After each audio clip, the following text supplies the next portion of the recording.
I want to know, like, more specifically, like, if you were specifically discouraged from, like, the handicapped. You mentioned specifically the homeless. Yeah. So was it the handicapped as well? Handicapped and the elderly. And the elderly. From what I can remember, apparently, from what I was told, not by the pastor but by Korean members, you can't preach to them because they are born like that because of a sin. Wow. They committed in heaven. Wow. Okay, so you have Jesus in the Gospel of John. The disciples encounter this blind man, and they say to Jesus, "Jesus, who sinned, this man or his parents, that he was born blind?" And Jesus says, it wasn't this man's sins or his parents, but it was for the glory of God. And so they're just kind of whitewashing all these people, saying, no, they're this way because of their sin. And so what I'm hearing over and over, and what you're telling me, is it's the poor, the crippled, the lame, the handicapped, the people who don't really have much to offer, that they say don't. And because they can't. They say because they're no use to the gospel, they can't preach the gospel. Wow. Okay, I have a verse I want to read, and that there, like, starts to make my blood boil a little bit. Like, that just makes me mad. And not at the members necessarily, again, because I know so many of the members, like yourself, you're not the deceivers. You're not the one, you were deceived.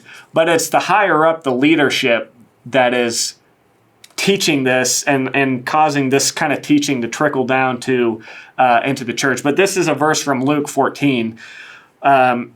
So Jesus said to the man who had invited him, he said, "When you host a dinner or a banquet, do not invite your friends or brothers or relatives or rich neighbors." Don't invite your rich neighbors.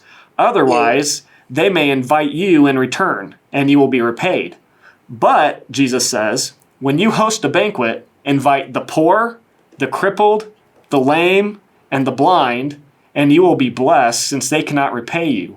You will be repaid at the resurrection of the righteous. So Jesus was a man and a teacher that what he proclaimed was love, and a real love, a sincere love. And you're seeing this here, because the love of God, that when it's being manifested in reality, it's going to result in people not, it goes back to James too, the brother of Jesus, who said, don't just, when you're eating a meal or whatever, don't invite, the person who has fancy clothes and who is rich and respectable. Don't invite that person to have, don't say, you come and sit here at the best spot, but you guys who are poor, you don't look so good, you're crippled and lame, you take the back seat, or maybe just sit on the floor and let the more important people sit up front. Like that. That is, I can tell you, that grieves the heart of God beyond words. That is so against everything Jesus taught.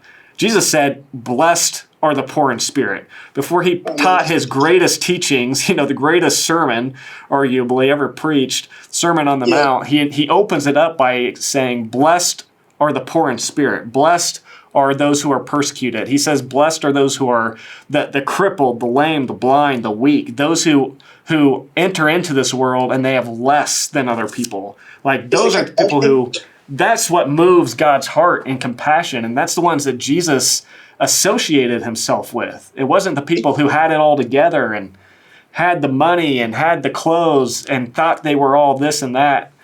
Yeah. And so that in itself, you need no other argument than that this church is wicked and dark and evil. At its core. It is really wicked, dark, and evil. I completely agree.